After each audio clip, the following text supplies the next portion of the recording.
बिस्मिल्लाहिर्रहमानिर्रहीम। अस्सलाम वालेकुम students, welcome back to another video of study time with हमारा आशा। कैसे हैं आप सब? आई होप सो आप सब खैरियत से होंगे। और आप बच्चों के लिए आज की वीडियो बहुत ही ज़्यादा इंफॉर्मेटिव होने वाली है, क्योंकि इस वीडियो में हम लोग जो है वो चैप्टर नंबर 3 की रिव्यू एक्सरसाइज करने लगे हैं, जो कि आप लोगों को पूरे चैप्टर को एक दफ़ा रिवाइज करवा देती है। इसी वजह से इसका नाम है रिव्यू एक्सरसाइज। ठीक है, अब आप लोगों को पता है कि इसमें एमसीक्यूज होती हैं, शॉर्ट क्वेश्चंस होते हैं और कुछ लेंथी क्वेश्चंस भी होते हैं, और ये पेपर के पॉइंट ऑफ व्यू से बहुत ही ज्यादा इंपॉर्टेंट है। सबसे पहले हम एमसीक्यूज करेंगे, देन शॉर्ट क्वेश्चन, एंड फिर आगे आपको लॉन्ग क्वेश्चन करवाए जाएंगे। तो स्टार्ट करते हैं, जल्दी से एमसीक्यूज को सॉल्व करना शुरू करते हैं। The set builder form of the set 1 comma 1/3 comma 1/5 and 1/7। आप लोगों को यहाँ पे उन्होंने एक सेट दिया है जो कि इस फॉर्म का है, सेट बिल्डर फॉर्म में हमने इसको कन्वर्ट करना है, और नीचे उन्होंने ऑप्शंस दिए हुए हैं। ठीक है, अब ये जो पहला ऑप्शन है, इसका दूसरा, तीसरा, चौथा, ये सारे ऑप्शन हमें चेक करने पड़ेंगे। ठीक है, फिर हमें पता चलेगा कि कौन सा इसका करेक्ट आंसर है। उसके लिए मैंने आप लोगों को यहाँ पे सॉल्व करके समझाती हूँ। ये देखें, पहली वाली जो थी हमारे पास वो क्या था, x की वैल्यू 1/x है और 1/n है, और n की वैल्यू आपने यानी कि होल नंबर में से लेनी है, w में से लेनी है। अब आपने होल नंबर का पढ़ा होगा, होल नंबर कहाँ से शुरू होते हैं? होल नंबर शुरू होते हैं 0 से। ठीक है, और ये जो सेट बिल्डर फॉर्म है, अगर अभी तक आप लोगों को ये नहीं पता कि ये क्या होती है या इसको बनाना नहीं आता, तो फिर आप लोग जो है वो 3.1 एक्सरसाइज के जो मैंने ऑलरेडी अपलोड कर दी हुई है वो समझे। सबसे पहले आप लोगों को डिस्क्रिप्शन में भी उसका लिंक मिल सकता है। इसके अलावा अगर नहीं मिल रहा तो आप मुझे कमेंट बॉक्स में बोलिए, मैं आपको फौरन जो है वो 3.1 का लिंक सेंड करूंगी। सबसे पहले आपको सेट बिल्डर फॉर्म का पता होना चाहिए, सेट टेबलर फॉर्म जो होती है उसका भी पता होना चाहिए, क्योंकि ये उन्होंने टेबलर में दिया है और हमने कन्वर्ट करना है बिल्डर में। ठीक है, तो जब आपको पता होगा देन आप इसको कन्वर्ट भी कर सकते हैं और समझ भी सकते हैं। तो ये जो हमारे पास 1/n है, यानी कि n के अंदर हमने वैल्यूज पुट करनी है होल नंबर की, और होल नंबर जो है वो 0 से शुरू होता है। तो हमने यहाँ पे बारी बारी वैल्यू पुट की है। सबसे पहले 0 पुट किया है, तो किसी भी वैल्यू के नीचे अगर 0 आता है तो वो तो अनडिफाइंड है। उसके बाद हमने वैल्यू पुट की है 1, और अगर आपको पता हो 1/1 तो वो 1 ही होता है। इसके बाद हमने वैल्यू पुट की है 2, तो ये 1/2 आ गया। इसका मतलब है ये तो उस फॉर्म का नहीं है। इसके आंसर्स क्या हैं? एक अनडिफाइंड है, एक 1 है और एक 1/2। तो इसके आंसर क्या है? 1, 1/3, 1/5 एंड 1/7। इसका मतलब है ये तो नहीं होगा। ठीक है, और इधर वाला अगर हम चेक करते हैं तो इधर वाले में क्या हो रहा है जी, इधर हमारे पास वैल्यू थी 1/2n + 1। जब हमने इसके अंदर ये वैल्यू होल नंबर की पुट करनी है तो क्या होता है, सबसे पहले मैंने 0 पुट किया तो आंसर आया है क्या, 2 × 0 होगा तो 0, 1/1 आ जाएगा और वो 1 नहीं आएगा। ठीक है, इसका मतलब है पहला हमारा आंसर मैच हो गया। उसके बाद हमने इसमें वैल्यू पुट की है 1 की, तो 1 की वैल्यू पुट करके जो है ना वो होगा 2 × 1, 2 हो गया, 2 + 1 तो 3 आ जाएगा। इसका मतलब है ये दो वैल्यूज तो क्लियर होगी, 1 और 1 और 3। इसके बाद अगली वैल्यू हमने इसमें होल नंबर की रखी 2, तरतीब से रखनी है आपने 0, 1, 2। 2 रखा है तो हमारा आंसर आ गया 1/5। इसका मतलब अगर आप 3 लिखोगे तो 1/7 तरतीब से ही इसके सारे आंसर मैच हो रहे हैं। इसका मतलब आप टिक करोगे इसको बी वाले को। ठीक है, इसको आपने टिक कर लेना है, तो ये आपका करेक्ट ऑप्शन है। इसको चेक करेंगे फिर ही आप इसको टिक कर सकते हैं। इसके बाद सेकंड वाला है हमारे पास, if a is equal to empty set then p of a is. अगर आप लोगों को एक एम्प्टी सेट दिया गया है तो उसकी पावर सेट क्या होगी? उसकी पावर सेट में भी एम्प्टी सेट ही आएगा। ये देखें, एम्प्टी सेट ही लिख के उसके ब्रैकेट लगा दी, क्योंकि पावर सेट में आपको होता है बाहर बड़ी ब्रैकेट लगनी होती है, इस वजह से उन्होंने बाहर भी एक ब्रैकेट लगाई हुई है। उसके बाद है if u is equal to 1, 2, 3, 4, 5, यानी कि यूनिवर्सल सेट दिया गया आपको। उसके बाद a की वैल्यू है 1, 2, 3 एंड b की है 3, 4, 5। देन आपने u minus a intersection b करना है। इसको आपको सॉल्व करना पड़ेगा, देन ही आपको समझ आएगी ये कैसे हुआ है। ठीक है, तो सॉल्व करने के लिए यहाँ पे मैं पेज पे आपको सॉल्व करके बता देती हूँ। u minus a intersection b, इसका मतलब है सबसे पहले हमें ये इंटरसेक्शन b पता होना चाहिए। ठीक है, a इंटरसेक्शन b इसका मतलब क्या होता है, जो a में भी हो और b में भी हो। ठीक है, तो ये a और b आपको दोनों नजर आ रहे हैं। इनके इंटरसेक्शन में देखिए कौन से नंबर मैच हो रहे हैं, 1 भी नहीं मैच हो रहा, 2 भी नहीं हो रहा और 3 हो रहा है। इस वजह से सिर्फ इसके आंसर में क्या आना है, 3 आना है। ठीक है, अब मैं ये आपको डायरेक्ट ही करवा रही हूँ क्योंकि ये एमसीक्यूज है। अगर क्वेश्चन हमने हल करना होता तो फिर ये प्रॉपर इसके स्टेप्स होते। उसके बाद है हमारे पास u में से माइनस करो, तो u minus a intersection b करना है हमने। तो u हमारे पास क्या है, यूनिवर्सल सेट। तो ये है यूनिवर्सल सेट, 1 से लेके ऑनवर्ड सारा कुछ इसमें लिखा जाएगा 5। ठीक है, और इसमें से हमने माइनस करना है 3 को। तो माइनस का मतलब क्या होता है, जो मूड पहले में हो लेकिन दूसरे में ना हो, यानी कि हमने इसके सारे एलिमेंट्स वो लिखने हैं जो इससे मैच नहीं करेंगे। तो इसमें सिर्फ 3 ही है जो इससे मैच करे, इसके अलावा बाकी सारे इसमें आंसर में लिखे जाएंगे। अब आप चेक करें यहाँ पे कौन सा है ये। ओके, मैंने ए वाले को टिक किया है क्योंकि यही मैच कर रहा था 1 2 4 5। ठीक है, तो 1 2 4 5। ओके, आपको समझ आ गई होगी मैंने ये कैसे हल किया है। आप भी इसको ऐसे ही हल करेंगे फिर आपको समझ आएगी। इसके बाद हमारे पास नेक्स्ट आ जाता है, if A and B are overlapping set then A, हमारे पास माइनस बी हमने करना है इज इक्वल टू, ये वाला किसके इक्वल होगा। ये तो पहली बात होगी, ये ओवरलैप करते हैं। ठीक है, ओवरलैप का मतलब होता है दोनों के कोई ना कोई एलिमेंट्स मैच कर रहे हैं। ठीक है, ए और बी के। अब ये उन्होंने बताया नहीं ये कौन से हैं, कोई भी ऐसे दो सेट हैं ए और बी जिनके कुछ ना कुछ एलिमेंट्स मैच करते हैं।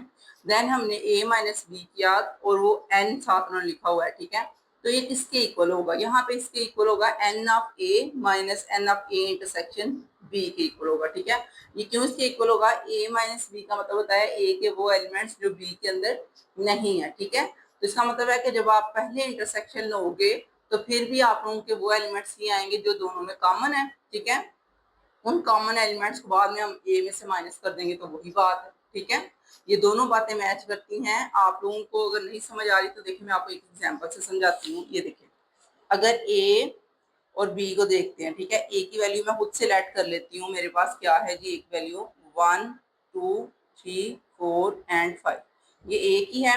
उसी तरह मैं बी की वैल्यू भी खुद से ही लेट कर लेती हूँ, लेकिन वो ओवरलैपिंग में होनी चाहिए। उसने खुद बोला था ये ओवरलैप करते हैं, तो हम वैल्यू लेंगे 3 से, 3 4 5 6 और 7। समझ आ गई, ये मैंने खुद से ली है, इसमें कोई भी स्पेसिफिक नहीं है कि आप ये ही लेने हैं, कोई और भी ले सकते हैं। अब उसने क्वेश्चन में क्या कहा था, ये कहा था n of A minus B. ठीक है, तो हमने सबसे पहले a माइनस बी जो है वो बराबर होगा, किसके बराबर होगा वो मैंने आपको बताया, वो होगा n ऑफ a माइनस हमारे पास क्या आएगा a इंटरसेक्शन b के। ठीक है, ये मैंने आपको बताया। अब वो कैसे है, a माइनस बी का मतलब क्या होता है, जो a में हो और b में ना हो। ठीक है, माइनस तो आपको पता है ना, आप लेफ्ट हैंड साइड को देखें तो a माइनस बी का मतलब होता है जो a में और b में ना हो, वो कौन से होंगे, 1 और 2 आंसर आएगा। ठीक है, ये तो लेफ्ट हैंड साइड का आपका आंसर हो गया। अब आपने राइट हैंड साइड जब करनी है देन आप क्या करेंगे, आपने सबसे पहले ए इंटरसेक्शन बी लेना है। ठीक है, जब आप ए इंटरसेक्शन बी लेंगे तो इंटरसेक्शन का मतलब होता है जो दोनों में मैच करते हैं, तो 3 4 5 बस यही आपका आंसर होगा। ओके, अब आपने इसका माइनस करवा देना है ए के साथ। ठीक है, वो माइनस करवाने का मतलब क्या होता है, जो ए में और बी में ना हो। तो ए की वैल्यूज क्या है हमारे पास, 1 2 3 4 एंड 5 माइनस, और इसका आंसर हमारा आया है 3 4 5। अब आप देखिए इन दोनों को माइनस करेंगे तो आपका आंसर 1 2 आ रहा है। इसका मतलब है आपकी लेफ्ट हैंड साइड और राइट हैंड साइड सेम है। तो ये कैसे थी, मैंने आपको पहले ही बता दिया था कि इस वाली वैल्यू का मतलब यही है कि जो कॉमन है ना हमारे पास ए और बी दोनों में, उनको हमने माइनस कर दिया ए से। वही मतलब है ए माइनस बी का, कि ए में से बी के एलिमेंट्स माइनस करने और बी के वही एलिमेंट्स माइनस होंगे जो मैच करते हैं। ठीक है, थोड़ी सी सोचने वाली बातें होती हैं, लेकिन ये है कि जब आप करने लगोगे तो आपको समझ आ जाए। ओके, इसके बाद हमारे पास नेक्स्ट है, अब आपने नेक्स्ट वाली एमसीक्यूज करनी है, वो है इफ ए सबसेट है बी का। ये जो सबसेट की अलामत है ये भी मैंने आपको प्रॉपर समझाया हुआ है, सबसेट और प्रॉपर सबसेट क्या होता है। ठीक है, and B minus A is empty set then n of B minus A is equal to, उसने बोला है बी माइनस ए जो है वो हमारे पास not equal to empty set, यानी कि हाल ही नहीं होगा, कोई ना कोई बी माइनस ए का आंसर आएगा। देन हम क्या कह सकते हैं कि जारी बात है n of B minus n of A, ये दोनों एक ही बात है, सिर्फ एन लगा दिया उन्होंने साथ, तो ये बिल्कुल ठीक है, दोनों बराबर होंगे। ठीक है, इसके बाद है हमारे पास if n A union B is equal to 50, यानी कि कोई भी ए यूनियन बी है उनका आंसर 50 आया है। एन ऑफ ए जो है वो 30 है और एन ऑफ बी जो है वो 35 है। देन हमारे पास n of A intersection B क्या होगा। ठीक है, पहली बात अगर आप देखें तो यूनियन में आंसर आ रहा है 50। ठीक है, और जब उनको सिंगल सिंगल देखेंगे तो एक 30 है और एक 35 है। इसका मतलब है 30 और 35 जो है इनमें से कितने नंबर मैच करते हैं, जो आंसर 50 आया है तो वो किस तरह से होगा, यानी कि एक के जो है हमारे पास वो एलिमेंट्स मैच किए हैं 30 और 35 का मतलब इन दोनों के कुछ एलिमेंट्स जो है वो मैच करते हैं और जो नहीं मैच करते वो भी यूनियन में लिखे जाएंगे। ठीक है, तो वैसे तो 30 और 35 को प्लस करें तो ये आता है 65। लेकिन आंसर आया है आपका 50। इसका मतलब है कि 15 एलिमेंट्स हैं जो दोनों में मैच करते हैं, तो वही हमें बताना था यहाँ पे 15। ओके, ये मैंने कैसे बताया है, मैंने थोड़ा सा सोचा है कि अगर तो यूनियन की बात की जाए तो इसका मतलब है इन दोनों को जमा करेंगे, क्योंकि यूनियन का मतलब यही होता है सारे लिख दो। अब वो 30 और 35 प्लस करके तो आंसर आता है 65, लेकिन इन्होंने लिखा हुआ है 50, तो इसका मतलब है कि इन्होंने क्या किया है, दो एलिमेंट्स, इन दोनों में ऐसे कुछ एलिमेंट्स है जो दोनों में मैच करते हैं, और वो कितने हैं, वो है 15। 15 एलिमेंट्स मैच करते हैं, इस वजह से फिर जो बाकी है वो 50 आया है। तो हम लिखेंगे ये इंटरसेक्शन बी क्या है, 15 है। ओके, इसके बाद हम नेक्स्ट देखते हैं, वो क्या है हमारे पास, if a is equal to 1 2 3 4, यानी कि a की वैल्यू हमारे पास 1 2 3 4 है, and b is equal to x y z, यानी कि b की वैल्यू एक्स वाई जी है, then the Cartesian product of a and b contain exactly dash element. तो ये कार्टेशियन प्रोडक्ट जो होते हैं उसका मतलब ये होता है आपने a के एलिमेंट्स को b के एलिमेंट से मल्टीप्लाई करना है। तो इसके कितने हैं 4 और इसके कितने हैं 3, 4 मल्टीप्लाई 3 क्या आंसर आएगा 12। ओके, ये आप लोगों ने ध्यान से करना है क्योंकि एक एक स्टेप जो है सोचने वाला होता है। इसके बाद हमारे पास नेक्स्ट 8 वाली एमसीक्यूज है। If x is equal to x square minus 3x plus 2, then हमारे पास जो वैल्यू है of f of a plus 1 is equal to, इसको भी आपको सॉल्व करना पड़ेगा। ठीक है, मैं आपको सॉल्व करके बताती हूँ। यहाँ पे इसको हल करते हैं। इसने क्या बोला है, अगर ये वैल्यू है if f of x is equal to किसके है जी, एक्स स्क्वायर माइनस 3x और प्लस 2, ये उसने क्वेश्चन दिया है और उसने बोला है एफ के अंदर वैल्यू पुट करो किसकी, a प्लस 1 की। इसका मतलब है कि जहां जहां पे x है वहां पे a प्लस 1 लिखा जाएगा। ठीक है, तो यहाँ पे भी a प्लस 1 पुट हो जाएगा x की जगह पे। ओके, और एक मिनट, यहाँ पे भी जो है हमारे पास आ जाएगा x की जगह पे a प्लस 1 प्लस 2। अब इसको हल कर लेते हैं। एक्स का स्क्वायर जो है वो हमारे पास इसका स्क्वायर बनेगा a का स्क्वायर प्लस b का स्क्वायर प्लस 2ab। फॉर्मूले याद है ना, उन्हीं को हमने यहाँ पे अप्लाई किया। 3a माइनस 3 प्लस 2, ये 3 को हमने अंदर मल्टीप्लाई कर दिया। 1 का स्क्वायर 1 ही लिखा जाएगा और ये 2a जो है वो 1 से मल्टीप्लाई होकर वैसे ही रह जाएगा। अब हमने इसको हल करना है। ये देखिए 3 और 2 ये भी हल हो जाएंगे, ये भी हल हो जाएंगे।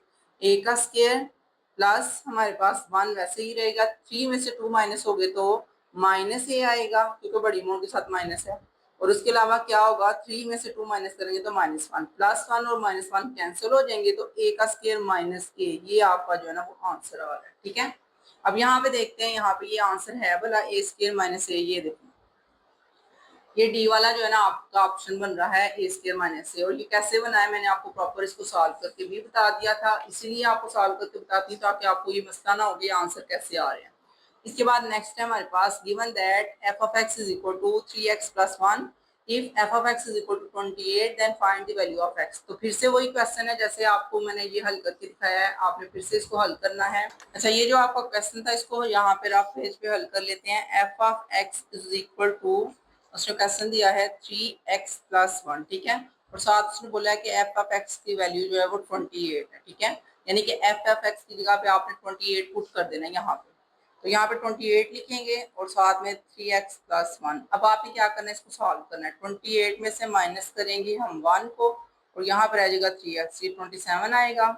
अब ये जो 3 इसके साथ मल्टीप्लाई हो रहा है वो इधर आके डिवाइड हो जाएगा। ठीक है, अब आपने इसकी कटिंग करनी है तो आपका जो आंसर आएगा वो आएगा 9। ठीक है, ये जो मैंने सॉल्व किया है ये आप भी किसी रफ पेज पे सॉल्व कर लिया करें ताकि आपको मुश्किल ना हो। वीडियो की समझ आ रही है तो इसको लाइक करें, चैनल को सब्सक्राइब करें ताकि नेक्स्ट वीडियोस भी आप तक पहुंचे। और कोशिश किया करें बेटा के वीडियोस जो है ना वो ऑनलाइन वॉच किया करें क्योंकि उससे जो है वॉच टाइम काउंट होता है। ठीक है, अगर आप डाउनलोड कर लेते हैं तो फिर उससे ना ही व्यू होता है ना ही वॉच टाइम होता है, तो फिर जो है चैनल की ग्रोथ अच्छी नहीं होती। ठीक है, नेक्स्ट है हमारे पास, let a is equal to 1 2 3 and b is equal to a b, two non empty sets. Then हमारे पास ये जो फंक्शन है will be a function define as f of 1a 2b and 3b, then which of the following statement is true. अब इनमें से बताओ कौन सी स्टेटमेंट जो है वो आपकी ट्रू है। तो उसने यहाँ पे जो है आपको एक फंक्शन दिया था और हमने टिक करना है एफ इज सर्जेक्टिव फंक्शंस, ठीक है। ये फंक्शंस जो है ये भी मैंने प्रॉपर एक्सप्लेन की हूँ या प्रीवियस लेक्चर्स में से, तो आपको प्लेलिस्ट से मिल जाएंगे, आप वहां से जो है इसको समझ लें, इनको प्रैक्टिस कर लें ताकि आपको समझ आएगी सर्जेक्टिव कैसे है, वो मैं आपको यहाँ से बता देती हूँ। ये देखिए सर्जेक्टिव का अगर आप देखें, आपने दो सेट्स बनाने हैं, यहाँ पे एक आएगा और एक आपका यहाँ पे आएगा, ठीक है। उसने आपको क्या क्या दिया हुआ है, 1 2 3 दिया हुआ है, ठीक है। 1 2 3 ए में, और बी में उसने क्या दिया हुआ है, ए, और जो बी है वो दो दफा अटैच होगा, यानी कि दो ही एलिमेंट्स हैं। ए इससे अटैच होगा और ये बी के साथ दोनों अटैच होंगे। जब आपको नजर आ रहा है कि कोई भी बी में से एम्प्टी नहीं है, कोई भी ऐसा है जो कि खाली नहीं रह रहा, यहाँ पे अगर सी होता तो वो खाली रह जाता, उसके साथ कोई भी मैच नहीं कर रहा, ठीक है। इसका मतलब है ए सारा का सारा यूज हो गया, बी भी सारा का सारा यूज हो गया, तो ये इनटू भी है, और कौन सा फंक्शन है, ये दो फंक्शन इसके बन रहे हैं, ठीक है। ये इनटू भी बन रहा है, ठीक है, और 1 1 भी है, क्योंकि ये हमारे पास इसके तमाम एलिमेंट्स मैच कर रहे हैं। तो ये सब्जेक्टिव फंक्शन है, ये आपको जो है प्रीवियस लेक्चर से ज्यादा समझ आ जाएगी, क्योंकि वहां पे मैंने ब्रीफली एक्सप्लेन किया हुआ है, ठीक है। इसके बाद आ जाते हैं हमारे पास question number 2, which each write each of the following set in tabular form. Write करना है आपने इनको टेबुलर फॉर्म में, तो टेबुलर फॉर्म में राइट करना बहुत ही आसान है। आपको जो है ना ये बिल्डर नोटेशन में दिए गए हैं, तो आपने वैल्यूज को पुट करके इनका आंसर लिखना है। यहाँ पे भी वही है, आपको बिल्डर नोटेशन में दिया गया, आपने इसमें वैल्यूज पुट करनी है तो आपके आंसर निकलते जाएंगे, ठीक है। उसी तरह नेक्स्ट भी आपके क्वेश्चन हैं, ये जो है क्वेश्चन नंबर 3 4 ऑनवर्ड जो है 8 तक हैं, तो बारी बारी जो है इनको सॉल्व करते हैं और फिर इनको समझते हैं। यहाँ पे मैंने आप लोगों को क्वेश्चन नंबर 2 जो है वो सॉल्व करवाना शुरू करना है। तो स्टार्टिंग से देखें, क्वेश्चन नंबर 2 का पहला क्वेश्चन क्या था, इस तरह का क्वेश्चन था, आपने इसको कन्वर्ट करना है टेबुलर फॉर्म में, ठीक है। तो टेबुलर फॉर्म में कन्वर्ट करने के लिए आपको इसकी वैल्यूज पुट करके चेक करनी पड़ेगी, जो आपने ड्राफ्ट पे करना है, ठीक है। एक साइड पे पुट करके चेक करना है, जो कि मैं यहाँ पे हल करवाऊंगी, फिर आंसर यहाँ पे लिखेंगे, ठीक है। तो सबसे पहले हमारे क्वेश्चन है 2n, ठीक है, और आपने n की वैल्यूज जो रखनी है वो है नेचुरल नंबर से। नेचुरल नंबर कहाँ से शुरू होते हैं बेटा, 1 से, ठीक है। तो पहला आंसर तो आपका आ रहा है 2। अब आपने दूसरा आंसर लाना है तो वो आएगा आपका 4, ठीक है। उसी तरह जब आप तीसरा आंसर लाएंगे तो वो क्या आएगा आपका, वो आएगा 3 2 टाइम्स 6, ठीक है। तो इसका मतलब है ये इवन नंबर्स है सारे, पहला 2 आया है, फिर 4 है, फिर 6 है, इसका मतलब है सारे इवन नंबर्स ये ऑनवर्ड आपके चलते जाएंगे। तो यहाँ फिर आप आंसर में भी क्या लिखेंगे, 2 4, उसके बाद क्या लिखेंगे 6 8, जितने भी इवन नंबर्स, ठीक है, आपको यहाँ पे याद आएंगे जहां तक आप लिख सकते हैं लिखें, उसके बाद आपने आगे डॉट डॉट लगा देना, ओके। कुछ स्टूडेंट 8 तक के लिख के आगे डॉट लगा देंगे, उसका भी कोई मसला नहीं। शुरू वाले जो है आपको 3 4 जो है वो लिखने पड़ेंगे, उसके बाद आगे आप डॉट लगा देंगे। इसी तरह ये जो नेक्स्ट आपको क्वेश्चन है वो भी आपको वैल्यू पुट करके चेक करना पड़ेगा। यहाँ पे हम वैल्यू पुट करते हैं 2m+1, ये हमारे पास उसने क्वेश्चन दिया है, और जो m की वैल्यू है वो है नेचुरल नंबर से। तो नेचुरल नंबर क्या होते हैं, ठीक है, वो नेचुरल नंबर जो 1 से शुरू होते हैं, ठीक है। तो 1 से आपने वैल्यूज को शुरू करना है, तो ये 2 + 1 3 आएगा। उसके बाद आपने इसके अंदर जब 2 वैल्यू रखनी है तब आंसर आएगा 5। जब आपने वैल्यू रखनी है 3 तो आंसर आएगा 3 2 टाइम्स 6 और 1 7, इसका मतलब सारे ऑड नंबर्स आएंगे यहाँ, ठीक है। 3 5 7, उसके बाद 9 11 एंड सो ऑन, सारे ऑड नंबर्स ही यहाँ पे आपके आंसर में आएंगे, ठीक है। ये जो मैं रफ वर्क करती हूँ ये आप साथ लिख सकते हैं साइड पे, लेकिन आंसर में आप राइट नहीं करेंगे, आंसर में जस्ट ये एक एक लाइन का ही आंसर है, ओके। इसके बाद नेक्स्ट है हमारे पास ये क्वेश्चन है, इसमें भी हमने वैसे ही करना है, वैल्यू को पुट करके आपने चेक करना है कि क्या क्या इसके आंसर्स बन रहे हैं। तो उसके लिए बारी बारी हम वैल्यूज को पुट करते हैं। x = 11n, तो n की वैल्यूज जो है वो उसने यहाँ पे रिस्ट्रिक्शन लगा दिया कि ये होल नंबर से होंगे और 11 से छोटे होने चाहिए, ठीक है। यानी कि आपने यहाँ पे होल नंबर 0 से वैल्यू पुट करनी है, तो इसका आंसर सबसे पहला तो 0 होगा। उसके बाद आपने जब 1 पुट करना है तो 11 आएगा। जब आपने 2 पुट करना है तब आपका आंसर आएगा 22, यानी कि 100 ऑन चलते जाएंगे। लेकिन आपने जो है ना, जब बारी आनी है लास्ट वाले नंबर की, वो मैं यहाँ पे बस चेक कर लेती हूँ लास्ट वाला नंबर कौन सा होगा। 11 से छोटा होना चाहिए, यानी कि हमें 10 से मल्टीप्लाई करना पड़ेगा, तो 110, यानी कि 0 से शुरू होके 11 22 33 और 44 चलता जाएगा, कहाँ तक जाएगा भाई, 110 तक जाएगा, ठीक है। तो आगे आएगा हमारे पास 66, फिर आएगा 77 88, कुछ नीचे लिख लेते आगे जगह नहीं है। 88 के बाद आएगा 99 एंड 110, ठीक है। यहाँ तक आपके जो है ना इसके आंसर आए, ओके। आपने बारी-बारी इनको चेक भी कर सकते हैं, कैलकुलेटर भी कर सकते हैं, कोई मसला नहीं, कैलकुलेटर करके भी आप लिख सकते हैं। इसके बाद यहाँ पे जो है हमारे पास वो भी इस तरह उसने बोला है कि x जो है वो इवन नंबर से बिलॉन्ग करता है और वो इवन नंबर जो है वो 4 से बड़े होने चाहिए और 6 से छोटे होने चाहिए। तो 4 से बड़ा इवन नंबर कौन-सा होता है? वो होता है 6, लेकिन उसने बोला है 6 से छोटे लिखें, इसका मतलब है कुछ भी नहीं आएगा, एम्प्टी सेट आएगा। क्योंकि 4 से बड़ा अगला नंबर 6 ही होता है और उसने 6 को भी बोला आपने नहीं लिखना, 6 से छोटे नंबर लिखने हैं। तो इन दोनों के दरमियान में तो कोई इवन नंबर नहीं होता। इन दोनों के दरमियान में कोई इवन नंबर नहीं होता, इस वजह से इसका आंसर आपका यही रहेगा, इसके अलावा और कुछ नहीं आएगा। इसके बाद यहाँ पे है हमारे पास x की वैल्यू उसने बोली x बिलोंग करता है ऑड नंबर से, ओ लिखा हुआ है, ओ का मतलब होता है ऑड नंबर्स। तो वो ऑड नंबर्स आपके जो है वो 5 के इक्वल और 5 से बड़े होने चाहिए और 7 से छोटे होने चाहिए। इसका मतलब है 7 से छोटा जो है वो तो 5 ही होता है, तो सिर्फ 5 ही लिखा जाएगा ऑड नंबर। अगर ये नीचे लाइन ना लगी होती ये वाली तो इसका मतलब है कि हमने 5 को भी नहीं लिखना था, ठीक है, जैसे उसने ऊपर वाले में किया था। लेकिन यहाँ पे उसने नीचे लाइन लगा दी, इसका मतलब हम 5 को यहाँ पे राइट करेंगे। ओके, इसके बाद जो हमारा नेक्स्ट है वो क्वेश्चन है, आपने रैशनल नंबर्स लेने हैं और वो कौन से होने चाहिए? एक्स का स्क्वायर इक्वल टू 2 वाले, ठीक है। तो आप अगर गौर करें तो ऐसा कोई भी नंबर नहीं है जो कि एक्स का स्क्वायर करके 2 आंसर लाए, तो ये भी एम्प्टी सेट ही होगा, खाली सेट ही होगा। ओके, ये क्यों ऐसे होता है बेटा, इसको आप अगर आप गौर करो तो ये जो रैशनल नंबर होते हैं इसका मतलब होता है पी बाय क्यू की फॉर्म में, ठीक है। अब इसमें सोचना पड़ेगा कि आप कौन सा ऐसा पी बाय क्यू का नंबर लिखेंगे जिसका स्क्वायर करें तो आंसर 2 आए। तो ऐसा कोई भी नंबर नहीं। देखिए अगर आप गौर करें तो 1/2 अगर आप उसका स्क्वायर करते हैं तो वो आ जाता है हमारे पास 1/4। तो ऐसे तो आप नहीं कर सकते, ठीक है, ये गलत हो जाएगा। तो इस वजह से हम बोलेंगे कि ये जो है हमारे पास सिर्फ एम्प्टी सेट है। ओके, अच्छा, यहाँ पे बहुत से बच्चों के ज़हन में ये भी बात आ सकती है कि अगर आप 2 और 1 करो तो फिर तो आ सकता है ना 2, लेकिन फिर भी नहीं आ सकता बेटा, क्योंकि इसका जब आप स्क्वायर करते हो तो वो 4 आ जाता है, 4/1, तो वो भी नहीं होगा। ओके, तो कोई भी ऐसा नंबर नहीं जो हम रैशनल नंबर का स्क्वायर करें तो आंसर 2 आए। अब नेक्स्ट वाले क्वेश्चन देख लेते हैं। अच्छा जी, अब नेक्स्ट आपका क्वेश्चन नंबर 7 है, x such that x belongs to q, यानी कि रैशनल नंबर्स हैं एंड आपका जो है x की वैल्यू -x के इक्वल हो, यानी कि जो भी आप वैल्यू यहाँ पे रैशनल नंबर पुट करेंगे वो उसके नेगेटिव के इक्वल हो। तो ऐसा तो कुछ भी नहीं होता। देखिए अगर आप रैशनल नंबर में 1 और 2 रखते हैं तो क्या 1/2 -1/2 के इक्वल होता है? बिल्कुल भी नहीं होता, ठीक है, क्योंकि ये पॉजिटिव का साइन है, वो नेगेटिव का साइन है। अगर आप वैल्यू रखते हैं 1/1 फिर भी नहीं ये होता, ठीक है, क्योंकि यहाँ पे नेगेटिव यहाँ पे पॉजिटिव, ये इक्वल तो नहीं हो सकते, ये नॉट इक्वल है।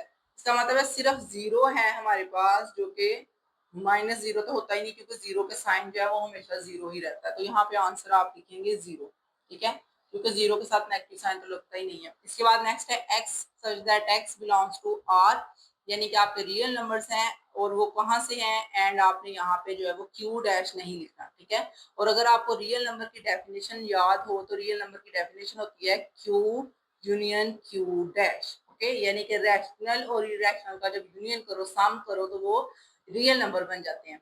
और उसने बोला यहाँ से आप जो क्यू डैश को माइनस कर दो, ये नहीं होना चाहिए, नॉट बिलोंग्स का मतलब क्यू डैश नहीं होना चाहिए। जब ये नहीं होना चाहिए तो इसका मतलब आंसर में सिर्फ क्यू आएगा, ठीक है। ये थोड़ा सा सोचने वाली बातें होती हैं, लेकिन अगर आप सोचेंगे तो आपको समझ आ जाएगी। ओके, इसके बाद क्वेश्चन नंबर 3 है, जो कि आपको सबसे पहले बुक से मैं बता देती हूँ। अगर बुक से ना भी देखे तो हम यहाँ से भी एक दफा ही देखेंगे तो हमें समझ आ जाएगी। ये देखें, यू की वैल्यू उसने दी है, ए की वैल्यू है, बी की है और सी की है, सारी वैल्यूज उसने दी हुई हैं। अब आपने क्या करना है, आपने जस्ट वैल्यूज फाइंड करनी है, A complement, B complement, union. और ये सारे तो बच्चों वाले क्वेश्चन है, आप लोगों को बहुत अच्छी तरह पहले भी पता है, ठीक है। कम्प्लीमेंट का मतलब क्या होता है? कम्प्लीमेंट का मतलब होता है यू में से माइनस करना, ठीक है। उसी तरह ये भी कम्प्लीमेंट है, इसका मतलब क्या होता है? यू में से माइनस करना, ठीक है। तो ये तो बच्चों वाली बात होगी। यूनियन का मतलब क्या होता है? सम करना, दोनों को इकट्ठा करके लिख देना।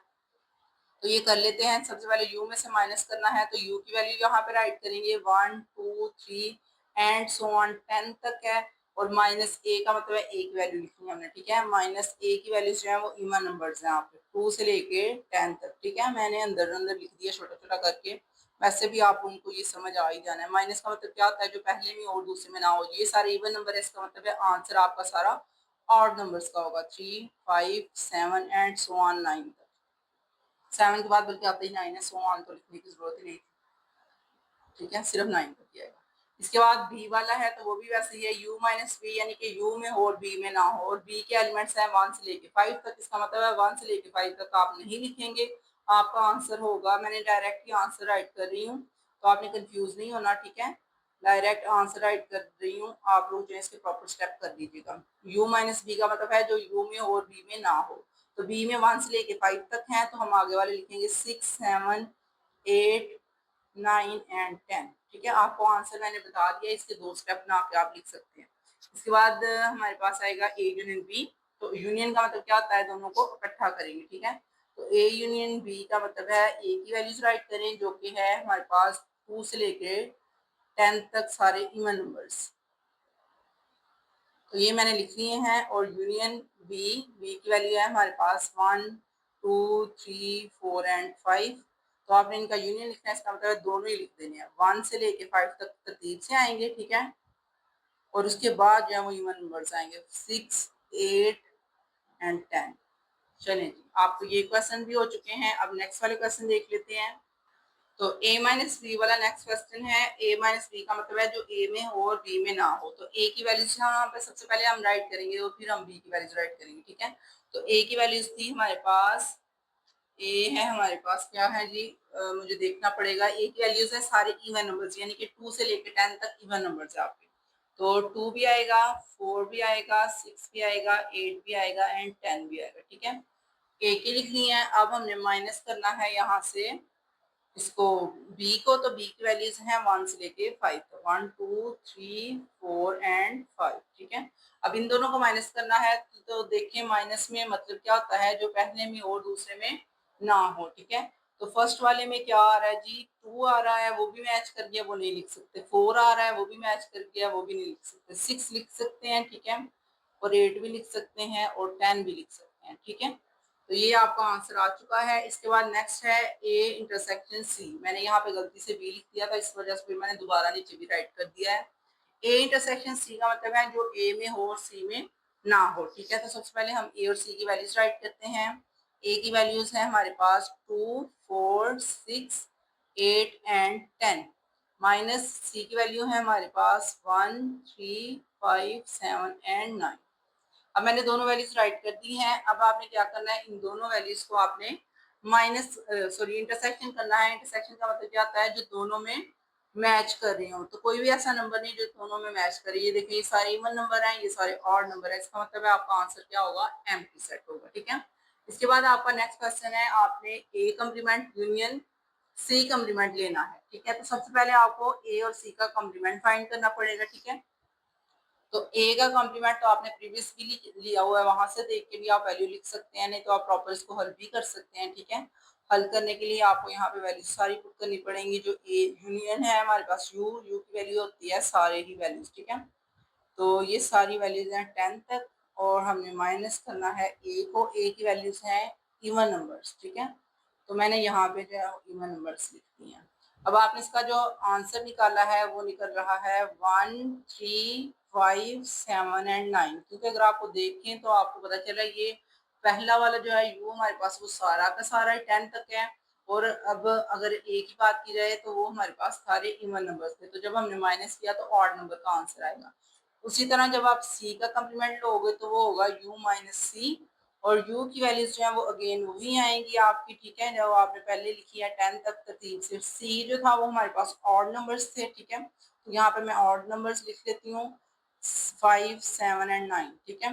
और अब आप इनको अगर माइनस करोगे तो c का कम्प्लीमेंट आएगा सारे इवन नंबर्स, ठीक है। तो वो हो जाएगा 2, 4, 6, 8 और 10।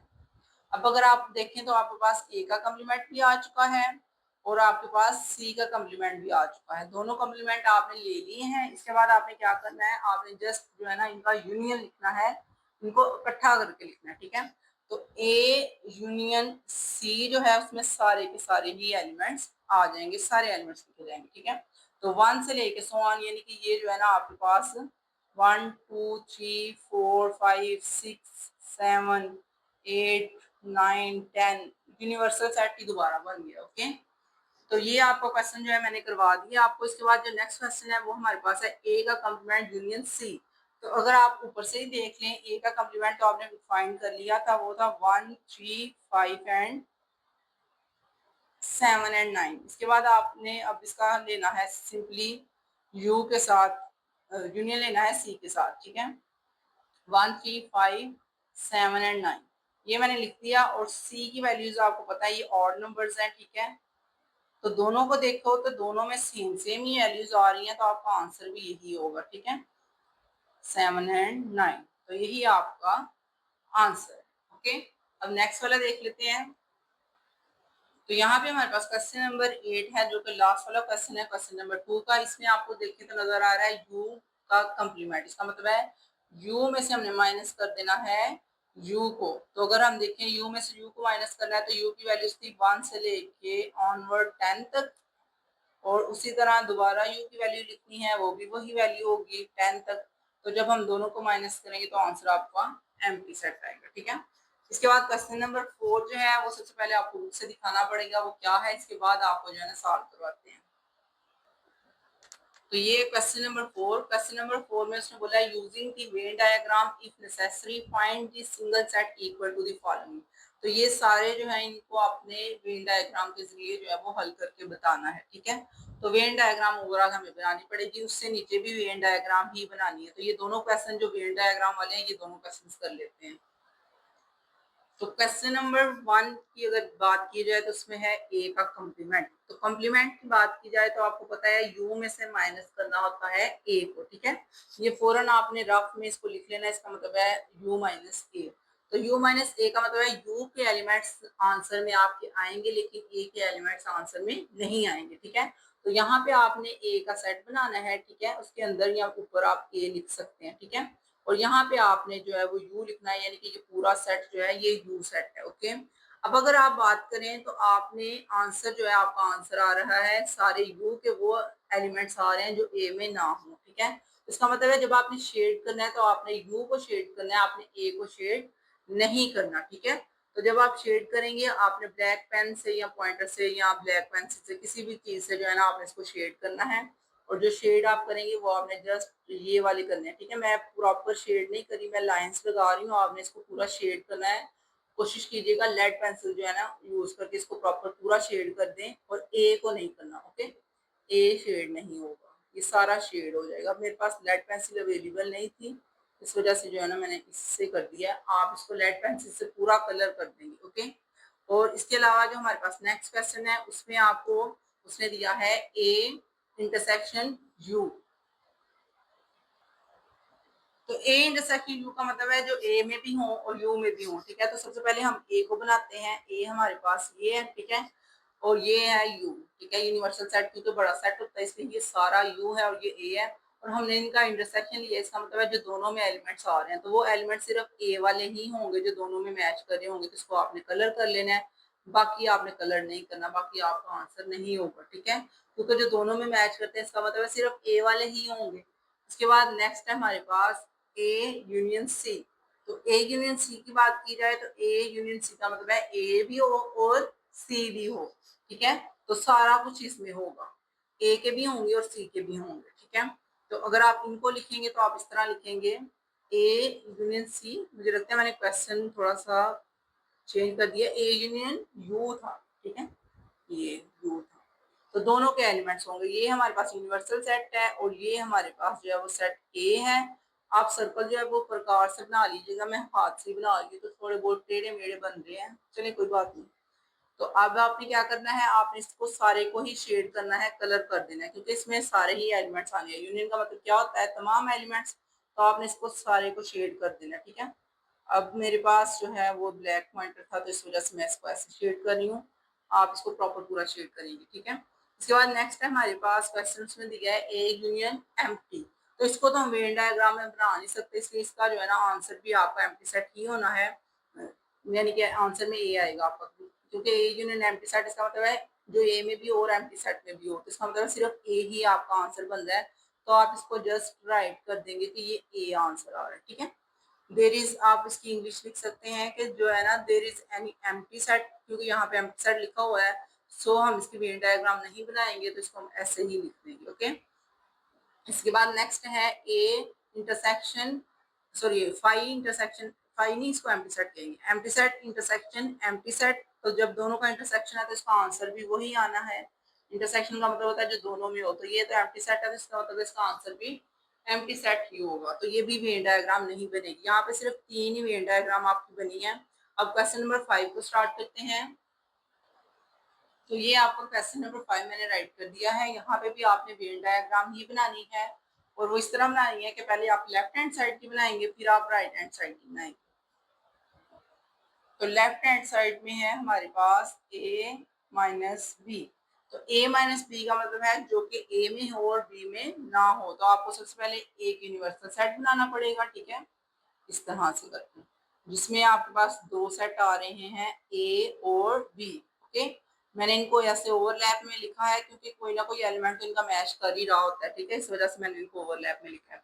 बेशक आप ये जो ए बी है अंदर भी लिख सकते हैं, इसका भी इशू नहीं होता। तो आपके आंसर में क्या आना है, जस्ट ए का वो हिस्सा आना है जो कि बी के साथ मैच नहीं कर रहा, ठीक है। तो सिर्फ इसको आपने शेड करना है, बाकी सारा जो है वो खाली ही रहेगा, ठीक है, क्योंकि ए माइनस बी का मतलब है ए के वो एलिमेंट जो बी में ना हो, तो सिर्फ ए ही शेड होगा। ओके, तो ये आपका लेफ्ट हैंड साइड का आंसर आया। अब आपने राइट हैंड साइड को प्रूव करना है। तो राइट हैंड साइड की बात की जाए, इसमें आ रहा है ए यूनियन बी का कंप्लीमेंट। इसका मतलब है सबसे पहले तो आपको बी का कंप्लीमेंट लेना पड़ेगा। ओके, तो यहाँ पे मैं लिखती हूँ बी का कंप्लीमेंट, जो कि होगा हमारे पास, इसके अंदर लाइन लगा लें क्योंकि ये अब आप राइट हैंड साइड कर रहे हैं, ठीक है। तो ए के सॉरी बी के कंप्लीमेंट का मतलब होगा, आपने जब सेट बनाना है तो आपने क्या करना है, सिर्फ बी के एलिमेंट का कंप्लीमेंट लेना है जो कि यू में से माइनस होता है। इसका मतलब है सिर्फ यू ही शेड होगा, बी वाला जो है वो शेड नहीं होगा, ठीक है। तो आपने यू को सारा का सारा शेड कर देना, ठीक है, यू सारा कलर हो जाएगा, क्योंकि यू के वो एलिमेंट्स आने हैं जो कि बी के अंदर ना हो। तो इसका मतलब है बी तो शेड नहीं होगा, सिर्फ जो है वो यू शेड होगा। ओके, अब मैं इसको ऐसे शेड कर रही हूँ, ठीक है, आप इसको प्रॉपर शेड कर लीजिएगा। अभी ये हल नहीं हुआ, अभी आपने इसका एक ही हल किया है जो कि आपने बी का कॉम्प्लीमेंट लिया है। अब आपने इसका यूनियन भी लेना है ए के साथ, यानी कि ए यूनियन बी का कॉम्प्लीमेंट है ना। अब इसका हमने ए के साथ जब यूनियन लेना है, तो यूनियन का मतलब क्या होता है कि सारे ही एलिमेंट्स लिख दिए जाते हैं, ठीक है। लेकिन हमने पहला जो देखा था वो था बी का कॉम्प्लीमेंट, तो उसमें बी शेड नहीं हुआ। इसका मतलब है अब जो हमारा आंसर आएगा उसमें भी बी शेड नहीं होगा, ठीक है, बाकी सारा कुछ शेड होगा लेकिन बी शेड नहीं होगा। तो ए भी शेड हो रहा है और यू भी शेड हो रहा है, लेकिन बी को हम नहीं शेड करेंगे, नहीं कलर करेंगे, क्योंकि बी आंसर में नहीं आ रहा। बी पहले ही बाहर हो गया था इसमें, तो इसका मतलब है यहाँ पे भी ये नहीं आएगा। ओके, तो ये आपका अब आंसर आ चुका है पहले वाले क्वेश्चन का। उसी तरह हम दूसरा क्वेश्चन को करते हैं। देखें, लेफ्ट हैंड साइड और राइट हैंड साइड में आप लोगों ने सेम सेम आंसर लाना होता है, ठीक है। अगर आंसर सेम सेम नहीं भी आ रहा तो फिर भी जो है आपने दोनों हैंड साइड को हल जरूर करना है, सॉल्व जरूर करना है, ठीक है। मैंने दोनों ही करके आपको बता दी है, दोनों में आपने देख लिया है आंसर आपका क्या आ रहा है, ठीक है। तो नेक्स्ट क्वेश्चन नंबर 5 में भी आपको वेन डायग्राम बनानी है, और यहाँ पे दो क्वेश्चन आपको लेफ्ट हैंड साइड और राइट हैंड साइड की तरह नजर आ रही हैं। यहाँ पे राइट हैंड साइड में तो जस्ट बी है, जिसको हमें बनाने की भी इतनी जरूरत नहीं है। आप सबसे पहले लेफ्ट हैंड साइड को हल करेंगे, उसी से फिर आप राइट हैंड साइड को भी लिखेंगे, ठीक है। तो लेफ्ट हैंड साइड मैंने यहाँ पे राइट कर दी है, जो कि है हमारे पास ए माइनस बी का कम्प्लीमेंट और साथ में इंटरसेक्शन बी। तो सबसे पहले हमें करना पड़ेगा ए माइनस बी। तो a माइनस बी को देखें तो अब जब आपने फिगर बनानी है तो वो इस तरह से फिगर बनेगी जिसमें a में से हम माइनस करे हैं b को, ठीक है। तो यहाँ पे u लिखेंगे, यहाँ पे a लिखेंगे और यहाँ पे b लिखेंगे, ठीक है। अब माइनस का मतलब ये होता है जो a में हो और b में ना हो। इसका मतलब है a को आपने शेड कर देना है, लेकिन आपने बी को शेड नहीं करना, ना ही यू को करना है। ओके, तो ये आपका आया है ए माइनस बी। अब आपका अगला स्टेप क्या होना है, ए माइनस बी का कंप्लीमेंट, ठीक है। अगले स्टेप को देखेंगे तो हमारे पास आएगा ए माइनस बी का कंप्लीमेंट, जो कि यू में से माइनस करना होता है हमने, ठीक है, ए माइनस बी को। इसका मतलब है यू के वो एलिमेंट्स लिखने हैं जो ए और बी दोनों में ना हो, ठीक है। तो अब आपने यू के एलिमेंट्स राइट करने थे जो दोनों में ना हो, तो वो आप किस तरह राइट करेंगे, वो आप इस तरह राइट करेंगे, डायग्राम बनाएंगे और यू को शेड कर देंगे और बी को करेंगे, ठीक है। तो यहाँ पे यू लिख दिया, यहाँ पे हमने ए लिख दिया और यहाँ पे हमने बी लिख दिया। अब आपने यू में से माइनस किया ए माइनस बी को, ठीक है। तो हमें ए माइनस बी में नजर आ रहा था सिर्फ ए शेड था, ठीक है। तो जब आप ए माइनस बी को माइनस करोगे यू में से, तो इसका मतलब है सिर्फ ए के एलिमेंट शेड नहीं करने, बाकी सारा कुछ शेड हो जाएगा, ठीक है। जो ऊपर वाला था उसके अपोजिट होगा। अब माइनस होने का मतलब यही होता है ऊपर वाले से अब ये चेंज हो जाएगा, बी भी शेड होगा और यू भी शेड होगा, ठीक है, लेकिन ए को शेड नहीं करेंगे। इसके बाद अब अगला स्टेप देखा जाए तो अगले स्टेप में उसने क्या किया है, इंटरसेक्शन किया है बी के साथ। तो बी के साथ इंटरसेक्शन अब हम करना है, तो अब यहाँ पे हम लिखेंगे A minus B complement intersection B. तो अब आपने बी के साथ इंटरसेक्शन करना है। इंटरसेक्शन का मतलब क्या होता है, जो कि एलिमेंट्स मैच कर रही हो, ठीक है। इंटरसेक्शन का मतलब यही होता है ना, जो एलिमेंट्स मैच कर रही हो। तो अगर आप ऊपर वाली डायग्राम देखो, ऊपर वाली डायग्राम में क्या है, बी और ये जो शेड हुआ है, ठीक है। तो जब आपने इसका इंटरसेक्शन बी के साथ लेना है तो इसका मतलब है ये दोनों बस मैच करेंगे बी वाले। तो अब जो है वो सिर्फ बी ही शेड होगा आपका, और कुछ भी शेड नहीं होगा, ठीक है। तो अब आपने यहाँ पे बी वाले को शेड कर दिया। तो देखिए उसने आंसर में भी यही बोला था राइट हैंड साइड पे कि आपका आंसर जो है वो बी आएगा। तो हमारा लेफ्ट हैंड साइड इक्वल आ चुका है राइट हैंड साइड के, ठीक है। तो यही उसने बोला था जो हमने प्रूव कर लिया है। इसके बाद जो है नेक्स्ट वाले क्वेश्चन इंशाल्लाह आपको नेक्स्ट वाली वीडियो में करवाए जाएंगे। जो नेक्स्ट वाले क्वेश्चन है वो ये वाले हैं, क्वेश्चन नंबर 6 है, क्वेश्चन नंबर 7 है, 8 एंड 9 एंड सो ऑन। ये जो क्वेश्चन नंबर 6 है ये थोड़ा सा लेंथी है। इसके बाद वाले जो क्वेश्चन है वो जो है ना इतने लेंथी नहीं है, शॉर्ट शॉर्ट ही है। इसके अलावा ये भी थोड़ा सा लेंथी होगा, ठीक है। तो इंशाल्लाह नेक्स्ट वाली वीडियो में नेक्स्ट क्वेश्चन करेंगे। अभी तक अगर आपको वीडियो समझ आई है तो वीडियो को लाइक करें, चैनल को सब्सक्राइब करें और जल्दी से एक छोटा सा कमेंट कर दें कि आपको समझ आ चुकी है। मिलते हैं नेक्स्ट वीडियो में। अल्लाह हाफिज।